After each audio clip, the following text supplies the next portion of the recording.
बऱ्याचदा थोडंसं जरी काम केलं की थकवा जाणवतो, काही करावंसं वाटत नाही. कितीही नाही म्हटलं तरी आपल्या आरोग्याकडे दुर्लक्ष होतंच. विकतचे कॅल्शियम, आयर्नसाठी सप्लिमेंट खाण्यापेक्षा 1000-2000 रुपये खर्च करून ही पावडर विकत आणून खाण्यापेक्षा घरीच अशी पावडर तयार करा. केसांपासून पायाच्या नखापर्यंत सर्व आजारांवर गुणकारी अशी ही पावडर. घरातल्या प्रत्येकाच्या आरोग्याची काळजी घेण्यासाठी ही पावडर एकदा जरूर बनवा. हे सगळं साहित्य आपण कपाने मोजून घेणार आहोत. इथे मी 1 कप खारीक घेतली आहे. खारीक फोडून त्यातल्या सगळ्या बिया काढून घ्यायच्या. खारकेमध्ये कॅल्शियम, फायबर, मॅग्नेशियम मोठ्या प्रमाणात असते. नियमित खारीक खाल्ली की शरीराला ऊर्जा तर मिळते, पण हाडेसुद्धा मजबूत होतात. हिमोग्लोबिन वाढून ॲनेमियासारखा आजारसुद्धा दूर होतो, म्हणून खारीक जरूर घ्या. पाव कप बदाम, पाव कप काजू आणि पाव कप सूर्यफुलाच्या बिया घेतल्या. तुम्हाला हवं असेल तर पंपकिन सीड्ससुद्धा घेऊ शकता. पाव कपच इथे अक्रोडसुद्धा घेतलेले आहेत किंवा तुम्ही तुमच्या आवडीनुसार यामध्ये अजूनसुद्धा ड्रायफ्रूट्स घालू शकता. ड्रायफ्रूट्स कोणतेही घाला, पण हे 2 पदार्थ मात्र जरूर वापरा. त्यापैकी एक म्हणजे तीळ. तर इथे मी अर्धा कप तीळ घेतली आणि 1/4 कप म्हणजे पाव कप घालायची आहे खसखस. खसखसीमध्ये कॅल्शियम, मॅग्नेशियम, लोह, फायबर मोठ्या प्रमाणात असते. झोप येत नसेल तर झोप येण्यास मदत होते, पचनक्रिया सुधारते, पोटाला थंडावा मिळतो. म्हणून तीळ आणि खसखस जरूर वापरा. आता हे सगळं साहित्य आपल्याला भाजून घ्यायचं आहे. पॅन गरम झाला, त्यामध्ये अर्धा कप साजूक तूप घातलं. सुरुवातीला खारीक भाजून घेऊया. तुपावर खारीक चांगली भाजून घ्यायची. 5 मिनिटं कमी आचेवर खारीक चांगली भाजून घेऊ. बाळंतीण आईला खारीक आणि खोबरं जरूर खायला दिलं जातं. खारकेमुळे रक्त वाढतं, तिच्या शरीराची झीज भरून निघते आणि म्हणूनच खारीक जरूर खावी. आता ही काढून घेऊया. थंड होण्यासाठी ठेवू. त्याच पॅनमध्ये पुन्हा अर्धा चमचा तूप घालून घेतलं आणि हे राहिलेले सगळे ड्रायफ्रूटसुद्धा भाजायचे आहे. फक्त तीळ आणि खसखस मात्र शेवटी भाजूया. 5 मिनिटं हे सुद्धा तुपावर चांगलं भाजून घेणार आहोत. जास्त तूपसुद्धा घालण्याची गरज नाही. अगदी अर्धा चमचाच तूप घातलं.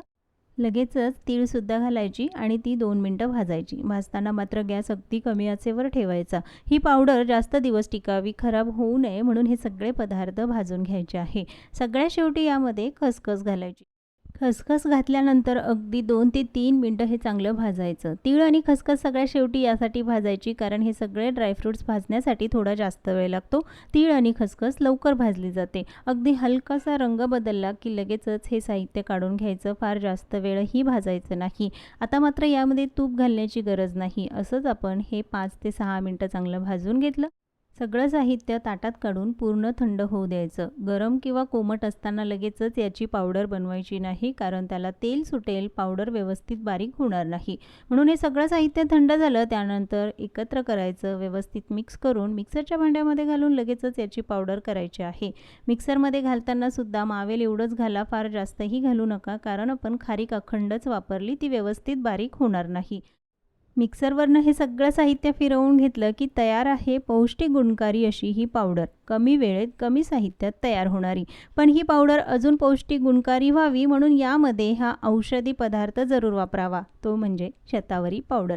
इथे मी 50 ग्राम शतावरी पावडर घेतली आहे. प्रत्येक स्त्रीने रोज 1 चमचा तरी शतावरी पावडर खावी. शतावरी पावडरसोबत तुम्ही अश्वगंधा पावडरसुद्धा वापरू शकता. 25 ग्राम शतावरी आणि 25 ग्राम अश्वगंधा या प्रमाणात तुम्ही या दोन्हीही पावडर वापरू शकता. शतावरी पावडर म्हणजे महिलांच्या आरोग्यासाठी वरदान मानली जाणारी ही पावडर. हार्मोनल संतुलन राखण्यासाठी विशेष या पावडरचा वापर केला जातो. पचनक्रिया सुधारते, रोगप्रतिकारक शक्ती वाढवण्यासाठी आणि मानसिक ताण कमी करण्यासाठी सुद्धा या पावडरचा उपयोग होतो. आता ही पावडर घातल्यानंतर व्यवस्थित मिक्स करून घ्यायचं.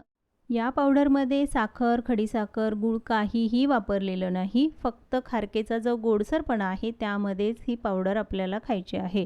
तुम्हाला हवं असेल तर वरतून साखर घालू शकता. पावडर तयार झाली, पण त्याचं सेवन नक्की कसं करायचं? तर इथे मी 1 ग्लास दूध गरम होण्यासाठी ठेवलं. 1 ग्लास दुधासाठी 1 चमचा पावडर इतकीच घालायची, यापेक्षा जास्त पावडर घालू नका. त्यानंतर पाव चमचा यामध्ये हळद घातली. जर तुम्हाला गोडसर हवं असेल तर वरतून साखर किंवा गूळ पावडर घालू शकता, पण मी म्हणेल खारकेचा जो गोडसरपणा आहे त्यामध्येच हे दूध प्यायला चांगलं लागेल. पण जर तुम्हाला दूध वापरायचंच नसेल तर गरम पाण्यामध्ये पावडर घाला आणि तशीसुद्धा पावडर तुम्ही खाऊ शकता. 1 ग्लास दूध आणि त्यासोबत ही पावडर. चहा कॉफी पिण्यापेक्षा रोज 1 ग्लास जर हे दूध प्याल तर केसांपासून नखापर्यंत सगळे आजार तुमचे दूर होतील. मैत्रिणींनो, थोडासा वेळ काढा आणि स्वतःच्या आरोग्याची काळजी स्वतःच घ्या. आजची रेसिपी कशी वाटली कमेंट्समध्ये जरूर सांगा. पुन्हा भेटूया एका नवीन रेसिपी